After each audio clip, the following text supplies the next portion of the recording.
Welcome to another episode of Taiwan Context. I'm Michael Turton, and I'm here today with Michael Klein, singer, songwriter, sound engineer, iron master, a singer of songs and a teller of tales. Welcome aboard, Michael. Thank you so much. Always a pleasure to hang out with you, Michael. Thank you. Thank you. Thank you, sir. I remember we first met way back when. When was that? 2006 or 2007? Yeah, in Taipei. In Taipei. One of Jerome Keating's things you remember. Yes. Yeah. Jerome Keating, Dr. Keating used to collect us, every Saturday? Once a month or something? Once a month, yeah. Once a month. And a bunch of us would meet up there and talk about Taiwan and politics and stuff. And people would often give short talks. Jeff Martin, who researched the police, gave a talk there once that was very memorable. And then you and I started doing geocaching together. Yeah, that was fun. Yeah, those were the days. And we would go up here to Hukou, where Michael lives, and go out to the Filipino restaurants. And Michael's a professional singer, and he would sing, and every heart in the room would break, both sexes. Oh, no. Oh, we're going to have to delete this before we're even 5 minutes into it. So, yeah, those were the days. And then let's see, at that time, what were you doing? You were doing something. You were making like little sliding parts in your metal business. Yeah, we're doing some mortuary products. I had left off from working for a company, and my wife and I had started our own company doing castings and machine parts by that time. Oh, right. What was that part you were making then? It was for like doors? For tombs? It was a slide for a crypt shutter. Crypt shutter. Yeah. Like they have, for example, when they have internment in a wall, like at Arlington. Yeah. And then also we make these little things called flower rosettes that basically hide the screws. Mm-hmm. So my father is actually interred in Arlington, and I got a picture of his grave, and I told my wife, I said, it looks like we may have made the flower rosettes that were on this cruise. I don't know. That's but it's really the same, wonderful. Yeah, same kind of thing, same kind of product. So when did you start your business? We started it right at the end of 2006. Mm-hmm. My first venture to Taiwan was in the year 2000. And then in 2002, I made an exploratory trip. I'd changed jobs. I was working for another gentleman that I'd worked for in another company, and they were interested in developing some outsourcing. As we used to call it outsourcing. We just would, outright call it. Now you got to be sneaky about it because everybody's against it. But they wanted a program of outsourcing, and I had some contacts here. And so in 2000, I did an exploratory trip, and I met some individuals that were heavily networked, and it turned out to be an amazing kind of coincidence because it's hard to infiltrate the community here, in manufacturing. Right. And then what had happened was they tried to do things, the American way. It didn't work out, but with the help of one of my good friends, Tony Lynn, I'd already met my wife at the time, who was a Deloitte and Touche accountant. And it's funny because some of her clients were manufacturers, so she knew the business, knew the tax laws in and out. And I said, well, I'll tell you what, if we start a business together and, you bring your skills to the table, I bring my skills to the table, then we can take all their customers and put them out of business and make a lot of money. And that's what we did. So. But it's okay. Things are okay. And I'm still on good terms, with that previous employer. It's cool. What products were you making at that time?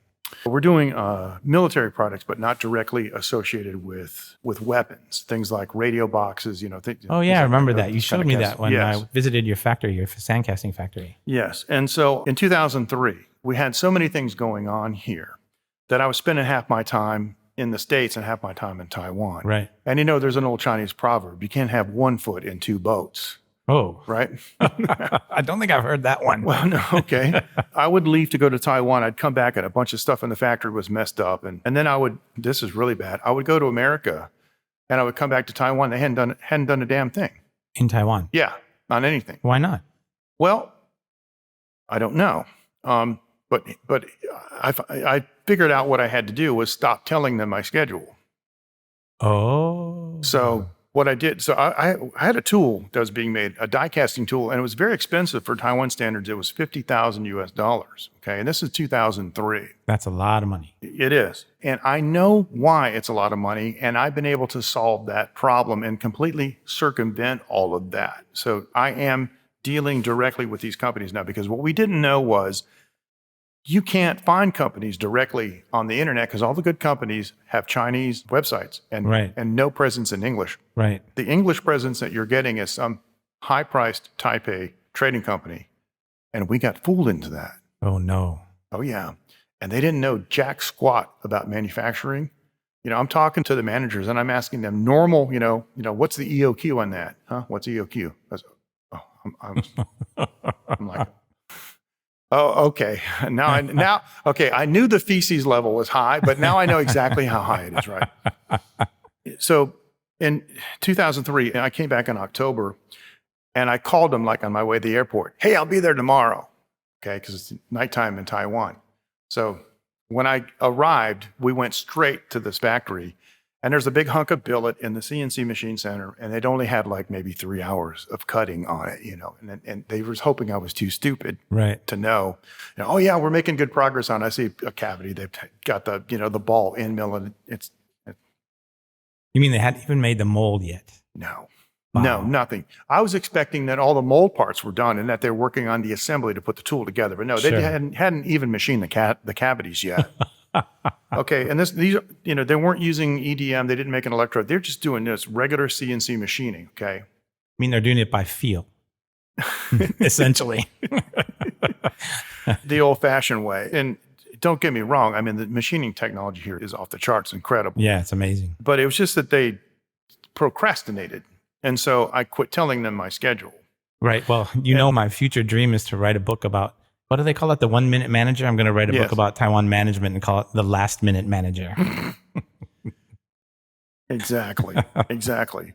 Now, about this time, I was beginning to formulate my understanding of, quote, the Taiwan way, end quote. And let me tell you, that has been a guiding principle. That is like the Falun Gong of my life, to the Taiwan way.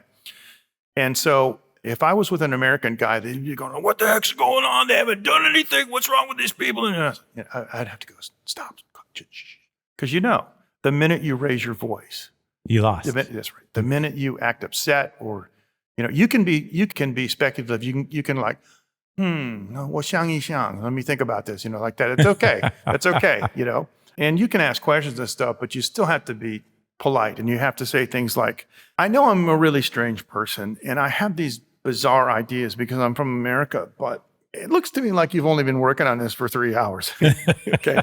And I could have done that in a way that would have been acceptable to them, but it wouldn't have gained me anything. Right. So I just went back there and I did, like the number one most important phrase. Oh, 太好. Yes. Yeah. Excellent. Very good. Okay. Right. Yeah, right. And so I got over that hurdle. So now I know where they are. They're way behind. And so now I can see where this is going. Again, it's just another like feces level check, Sure. Okay, so now I got it. And I decided that what I had to do is I had to just stay here. In Taiwan. Yeah, that way I could show up anytime. Sure. So they can't do this anymore. Right. In 2004, in February, I moved here. And I didn't have actual visa support. And this is back before, the 90-day exemption, right? So I had to go to the de facto embassy and get like a 60-day visitor's visa, which means I got to leave the country like 6 times a year. Yeah. So I wonder how many. I used to do that too. Exactly. So what? Fly out to Hong Kong. Yeah. It's like, so how many times you been to Thailand? About 50. I know. That kind of stuff, right? People ask me, have you been to Hong Kong? I'm like, I think I'm on the 3rd digit of my trip to Hong Kong. Yeah. So the other thing that I learned too, because the tool wasn't worked on, it was just started, and I was developing my Taiwan way methodology. I realized that, and those of you who are in manufacturing or in business know, in America, we always talk about, we're going to do some sanity checks. We're going to check and see the facts and so forth. And these USA sanity checks don't work here. And the reason is because nothing is centralized. It's all decentralized. Like in the United States, in the factory that I worked in, we did our own core shells. Like, we have a casting, any void in the casting has to have something to take the space up so the metal doesn't flow into it. That's called a core. We made our own cores in that factory. We took the castings and cut off the gates, grinding, polished them. We did everything up into the heat treating and the machining, but everything else we did in-house. Here in Taiwan, you'll have a factory that all they do is pour. They don't cut off, they don't polish, they don't grind. They don't cut off? Yeah, they cut off the gates. Yeah. No, they'll just put them in a bulketeer and just ship it. Somebody else cuts it off. Or like in the case of investment castings, they don't remove the shells. They don't make the shell cores. They don't make the cores there. And so what happens is in my factory, I could tell the kid, get a clipboard and give me a status. And within 30 minutes, he goes around, he goes to the station. Okay, I got 50 of these, I got 100. I can look and say, okay, I know where we are today. I know this is the bottleneck. You can't do that because you call up the factory. 等一下, 等一下, huh? Right. And you don't hear back from him until 4:30 in the afternoon. And what he counted was somebody gave him the count at noon. And it's completely different. Right. And it doesn't match up with the count that you got here. And then the other factory. So you got 3 or 4 different sources of information telling you the status of those factories. And then you've got a trading company that doesn't understand manufacturing, trying to correlate that information and telling you the status of the product. So now you know if you're dealing with a company in Taiwan or China, you get the most bizarre emails that have nothing to do with the question that you asked them because they don't know. Right. And they can't tell you. So here's the problem. It made me look like an idiot. My boss would call me and say, so how are things going? I don't know. I think they're okay. Are you going to make the schedule? I won't be able to tell you that until the schedule arrives. And then I'll be able to tell you whether we're going to hit it or not, probably that afternoon, but not before. What's going on? And they would order me to do bizarre stuff.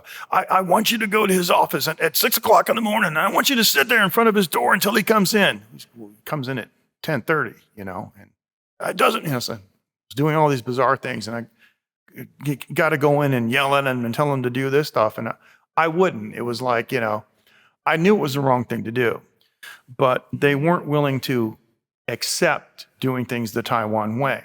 Your American bosses. Correct. Yeah. So I'm going to tell you right now that when I took over some of those products and I did them the Taiwan way, they were successful. When under the stewardship of the American boss, they weren't because the strategies that they were using don't apply here.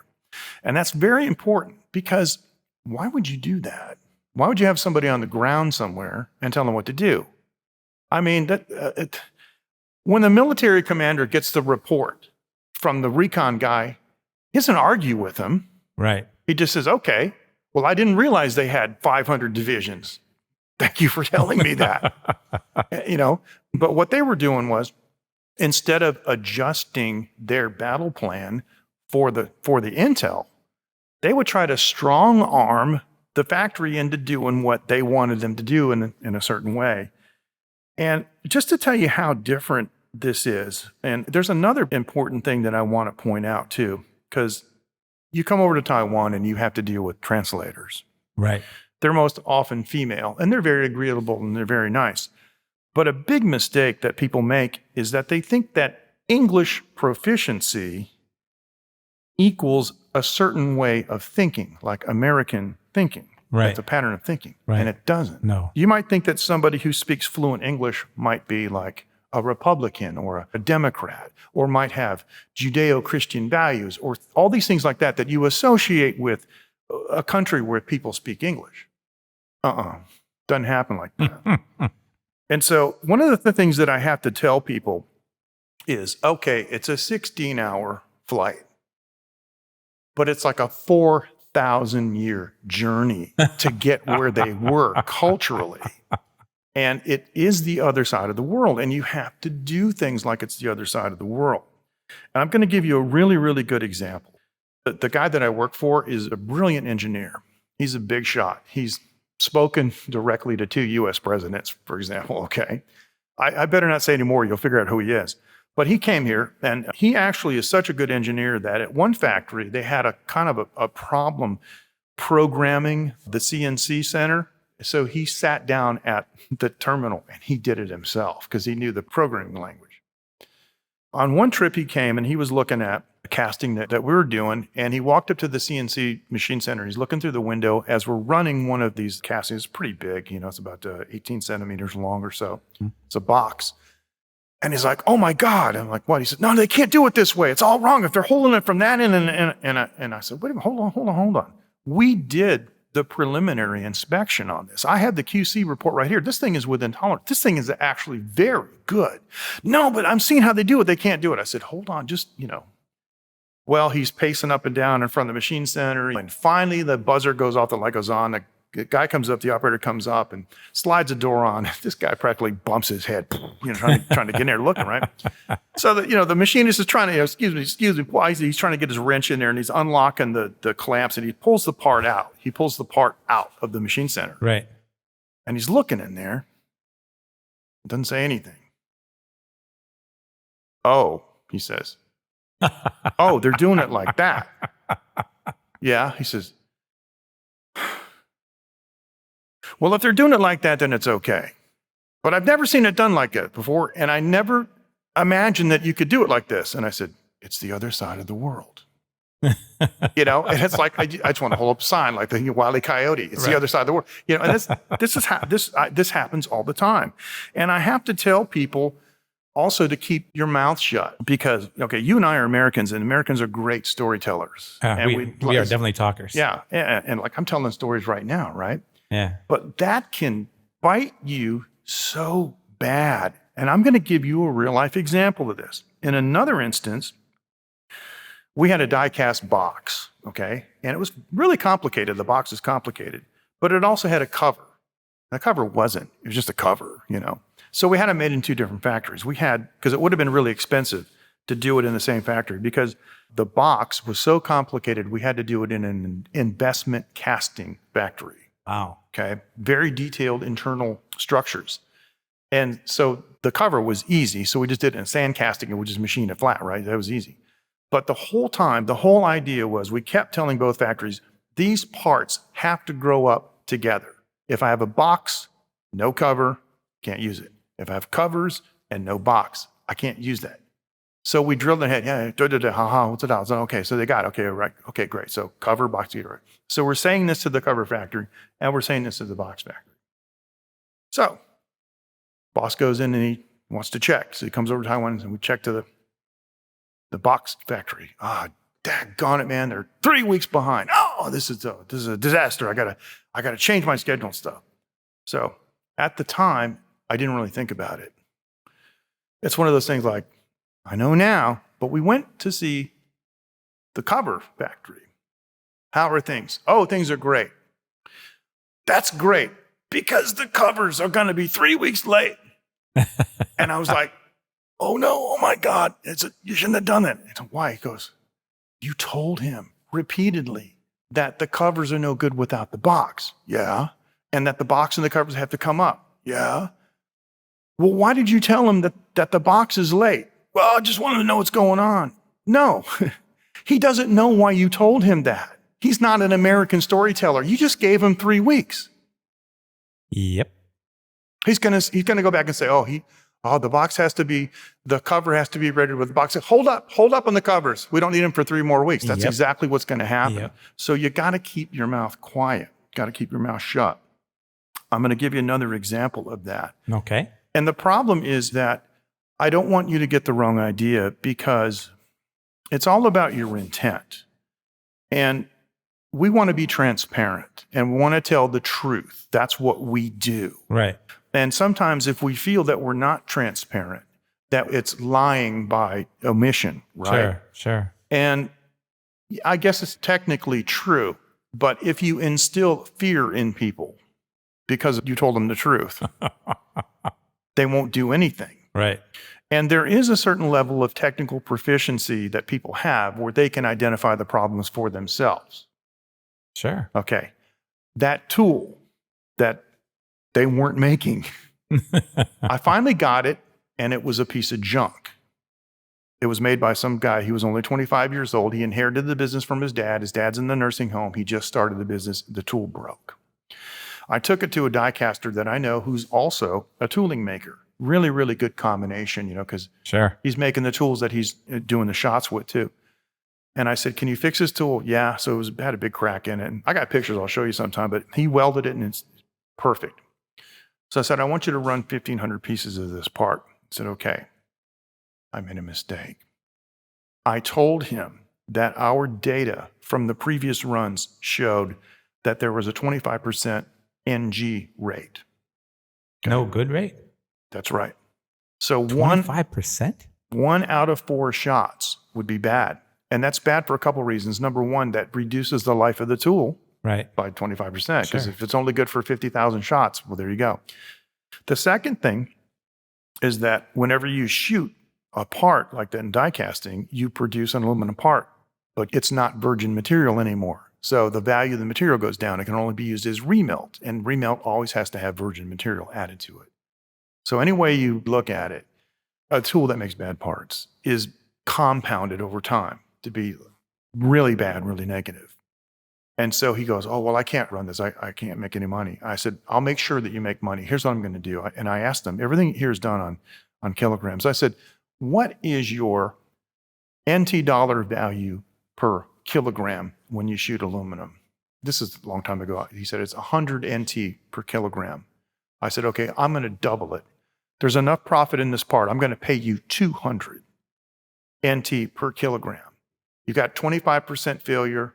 You're actually going to make more money if you do this job than you normally would. If you had the normal amount, maybe the 0.1 or 0.2% NG, you're going to make a lot more money than that.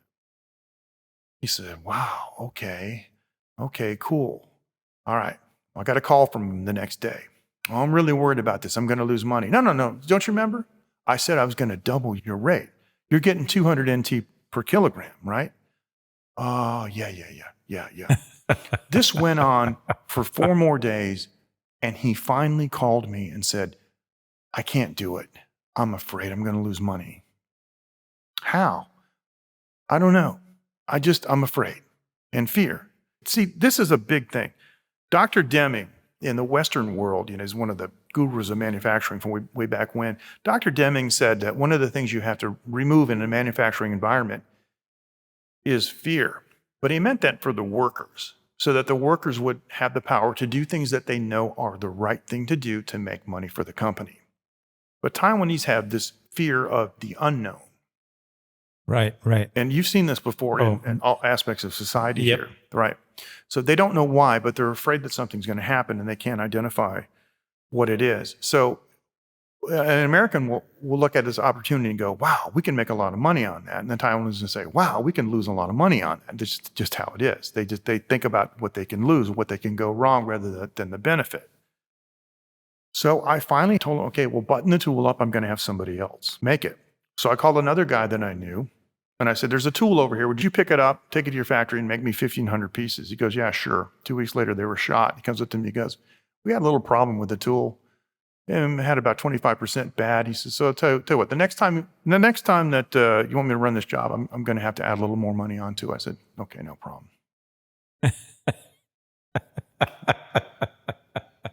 The Taiwan way. So he still made money anyway. He made money anyway. Yeah. Because he wasn't going to lose that much. And quite frankly, if he came to me and said I lost money, I would have made it up to him. Of course. But it was bad for me to go into that, to implant, some kind of...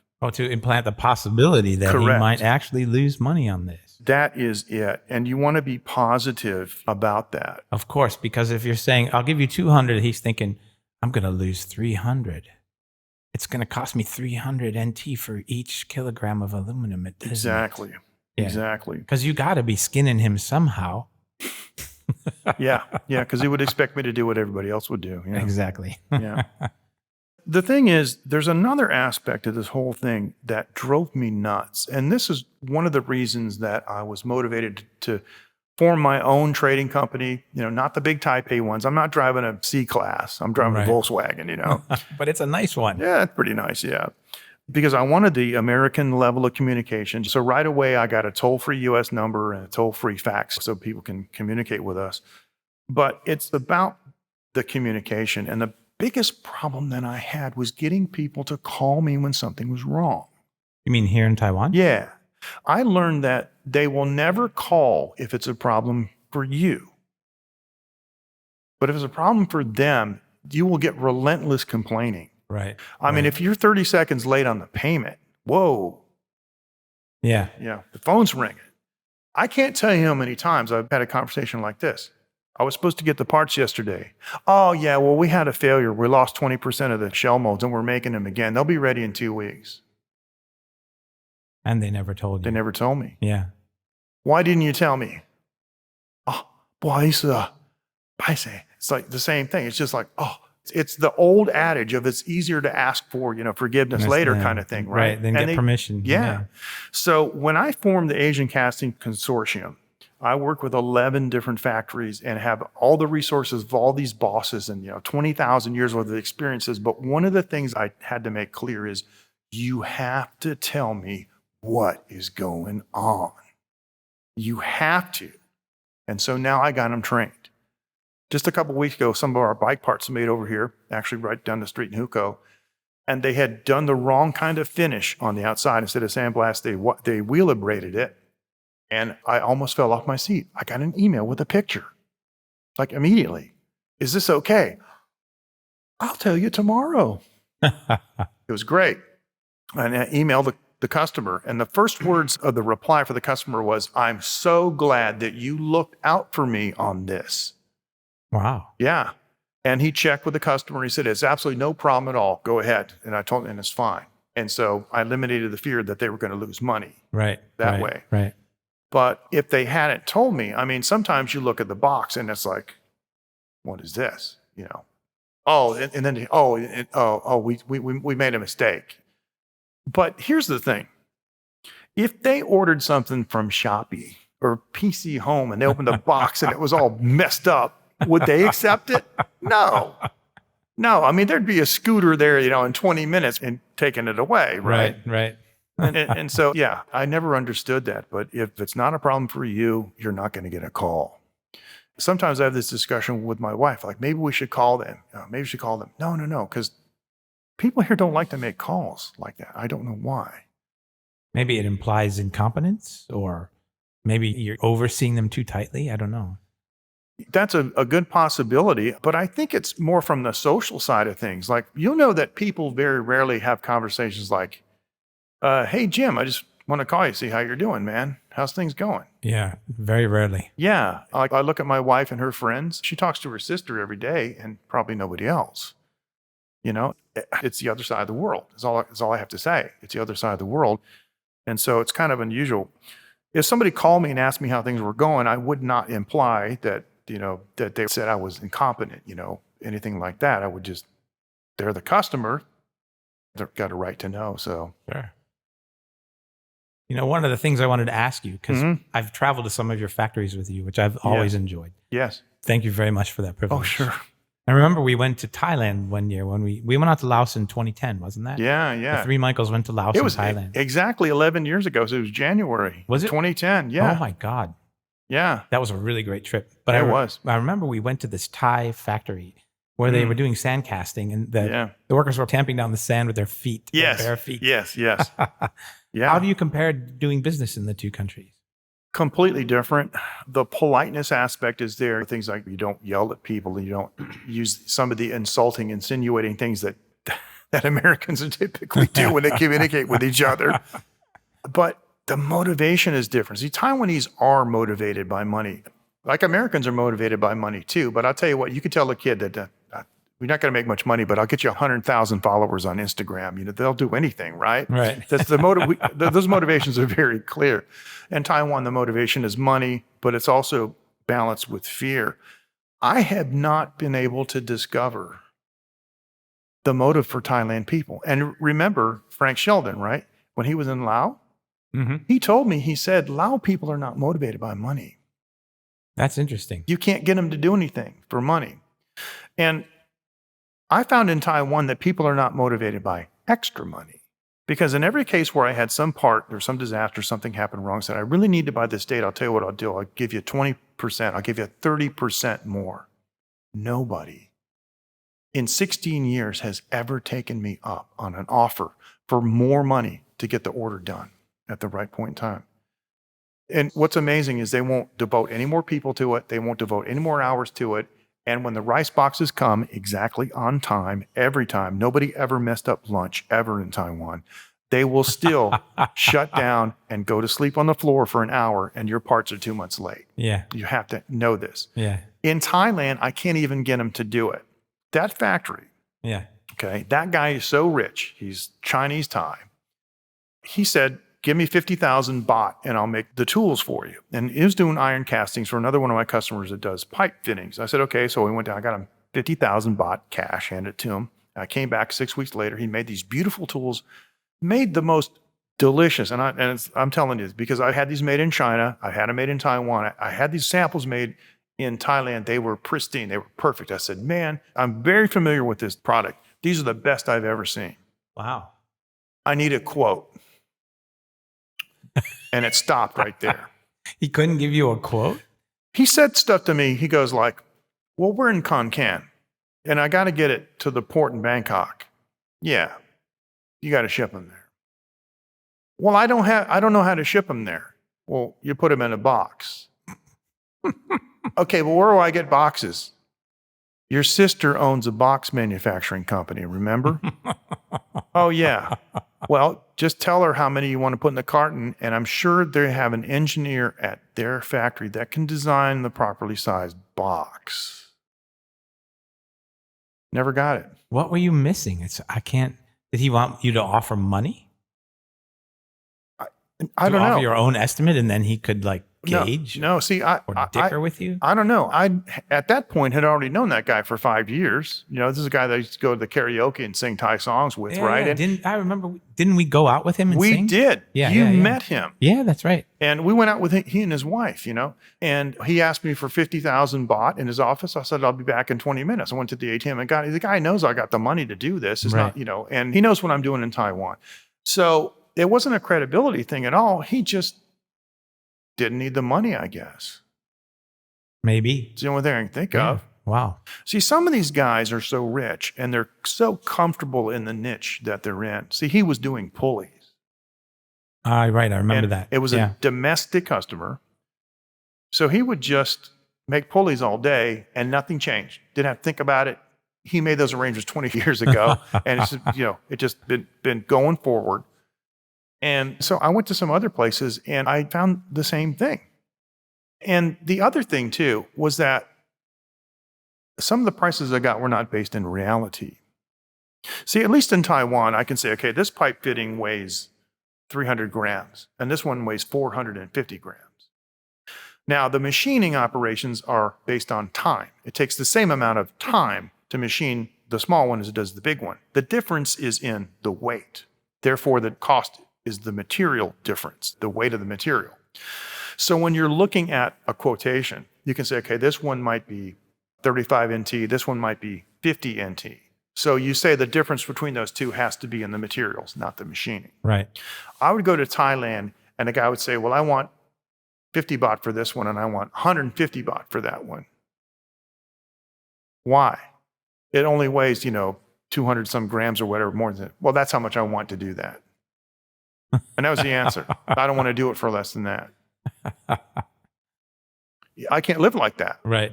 I can't justify that to my customer, And so I did get some quotations on things and I couldn't use them. Couldn't do anything with them. It was ridiculous. So here's a guy that's a factory owner. He's very rich. His sister owns literally, I wasn't joking, owns the factory that makes cardboard corrugated boxes. And he couldn't figure out how to put that all together and get it on a truck down to Bangkok where my broker could take it. Just couldn't do it. Wow. Probably it wasn't big enough for him. That might have been the issue. Too small an order.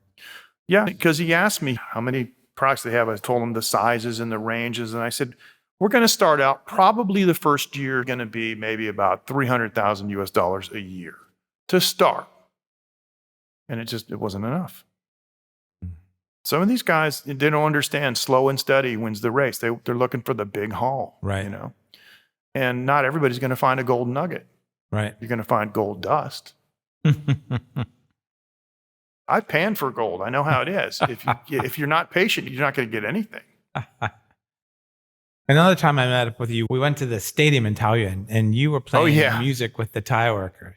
Oh, boy. I have to tell you that Michael's a professional guitarist and singer, and it's absolutely amazing. Thank you. That was, I didn't know we were going to get into that really, but that was a whole nother I want to thing. segue into that because we just talked about Thailand. So now we have a Thai segue. True. We know what happened was because all these Thai guys that were in this neighborhood, they would bring their guitars out and stuff in the evening, and they're drinking sang song Oh, wait, rum, we have right? to tell the listeners that Michael lives in Hukou, right next to the industrial district. Yes. And in this area where he lives is populated with all the workers. There are Yes. restaurants and there's shops. It's really an amazing place. I like coming Yeah. here just for the ambience. You told me one time there's no other place in Taiwan like this No, neighborhood. there's really no other place that I've seen that's like this. And so what's different now is the Thais have all left for the most part, Yeah, and that's it's all really Vietnamese sad. now. The dynamics completely Right. changed. There are one or two good Thai places that I left. I got to show you. But these Thai guys are out there at night and they're singing Thai songs. Right. And so I started playing guitar with them on the street corner, so they all know I play guitar, right? Right. And then they taught me a bunch of songs. I can even sing some of these songs in Thai and phonetically, right? Which I got to tell you, for those of you who don't know, when Thai music is exported, it always has pinyin on the bottom. You'll have the Thai language written in Thai script, but underneath it is pinyin, Thai pinyin. Right. And so all the karaoke places here in Taiwan that have Thai music have pinyin. And so if I know the song, I can sing it. And you don't know how many drunk Thais I have freaked out by picking up a song and picking up the mic and Fa Rong De Run To. It's like they're like, oh man, they can't believe that I'm singing this stuff. It takes three or four songs for it to dawn, and then I'm reading, the pinyin down below, right? And so anyway, I got to know these Thai songs, and there was a Taiwanese booking agent that was booking the international shows that they used to have. They had the Songkran, in April, right? Yeah. At the Thai New Year. And every year they had a band. And so these guys, they asked me, I said, you want to play with our band? And I'm like, well, what are you kidding me? It's like, I'm 25, 30 years older than you guys, right?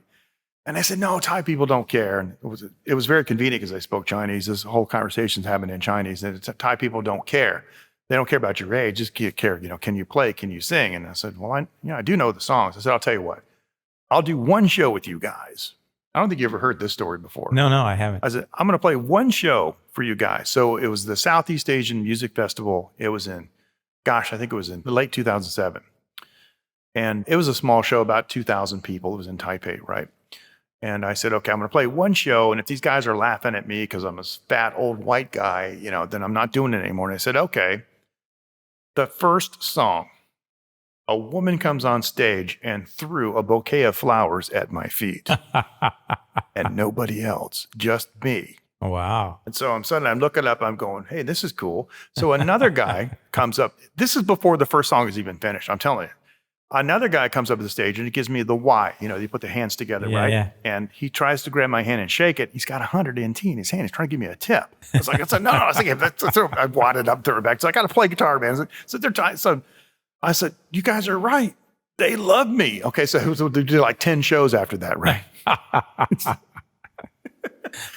The next show that you saw was the first one we did in Taoyuan Stadium, but the one we did following year had double the amount of people.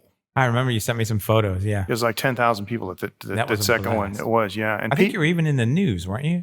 Yeah. I think you were on one of the TV news shows. Yeah, and actually we did one of the movies, The Detours to Paradise, came out. And we had formed a second band because some of the Thai guys went back home. We formed a second band out of another band called Blue Sky, and we changed the name to Blue Sky. Mm-hmm. And R.A. was the singer. He was actually one of the movie stars in the movie, Steve. Ah. And so we did a movie premiere, and it had a big movie star from Indonesia that had come to Taiwan to star in the movie, and we got to hang out with her. And so this big fat American guy I had my bush hat on, and I was playing a Brian May guitar, which is really interesting because I went to this one place, a Thai place, and I'm looking around. I said, what the heck is this? There's a picture of me and R.A. on the front of a Thai music magazine. Sweet. Yeah. And I'm like, what's going on? I got my bush hat on, man. So I know I would have taken that thing off. I was just, I was wearing my shades. I was having a good time. I had a couple drinks and I'm playing this Brian May guitar, from Queen, Sure. right? Brian May of Queen. Yeah. And I'm like, that's probably the only time that a Brian May guitar has ever been featured on a Thai music magazine where Brian May wasn't playing. People looking at it go, that's not, pretty sure that's not Brian May's. They probably said it was him though. Look how Brian May has changed. It's the 1980s. He's going down, folks. Yeah, he's really deteriorated. Yeah, I mean, it's like, oh my goodness, I can't imagine. I couldn't read Thai, so I could tell what they were saying. It might be right, so who knows? Well, that's what a PhD in astrophysics does to you, right? Yeah. May actually did that. Oh, yes, I know. Yeah. I know. For the listeners. Yeah. So that was fun. And actually, they wanted to do some recording. And we went to a studio in Taipei. And I don't think you know this one either. But that session was a complete disaster. Because I went in, and of course, my background, I talk about this stuff, sounds like I'm bragging. In the 80s and 90s, I was one of the more prolific recording engineers and producers in Boston. I've done over 500 mixes on 24-track analog. And I was in the music magazines every week. And if you look at the 1980 October edition of Spin magazine, I'm in that article that they did about a record company that I was engineering records for those guys. So I go back pretty far. So I walk into the studio, and the first thing I see, there's no recording console. I'm like, oh man, this is a DAW-based, he's got a keyboard that he's using for a MIDI controller and a mouse. And I walk over to him, and I said, let me hear some of the stuff you've done. And he presses the space bar on the keyboard and starts playing back stuff. And I said, you do realize, of course, that your recording monitors are out of phase. He says, what do you mean? I said, well, the polarity in one of these speakers is reversed. So I'm looking at the DAW, and he's got the bass jacked up on all the EQ, like, yes, plus 15 or something, right? So I said, okay, kill the PAL ramp, will you? Okay, so kill it. So they were not powered. They were externally powered speakers. I just flipped the wires, the red and the black in the back, and suddenly he's like, all this bass comes out. He's like, that's why your bass is gone. But you had a problem with the kick drum and the lead vocal too, didn't you? Yeah. Well, now you know why, because that's like, oh my goodness. So that session didn't go very well. So what else have you done in Taiwan? Geocaching, playing with Thai bands? Yeah, that's making metal parts. That's all I can take. I can't do much more. I did build a studio in my house. The last 3 years I've been piecing it together, and I have actually 2 consoles. I've got a digital console and an analog console. And I was happy to be able to work with Dr. Patrick Gia-Mayu, who's a famous computer scientist from France, to develop a mixing automation system called Automate. So the one I use is 32 Reaper Automate, it's called, and you can find it on x32ram.com.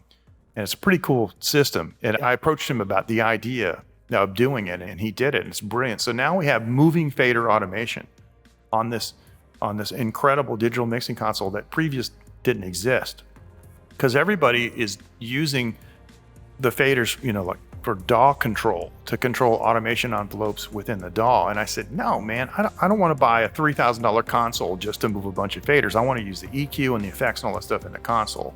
And because that's where I come from. I mean, I worked in studios like Longview, where the Rolling Stones and all those Jay Giles records, all that stuff were done. Right. On an SSLG console that's three football field long, And so I'm used to automation and mixing automation on, and my hand coordination is based on that. I hear something, I know which knob to reach for, but I look at a DAW and I go, crying out loud, where's the control for that? I don't know. I got to use a menu, pull it down. I got to scroll over. It takes me 20 minutes to do anything. Right. And so when I was building my studio, I had to take a really, really hard look at that, at how, I was going to implement that. So well, there you go, ladies and gentlemen. If you need sound or drinks mixed, Michael is your man.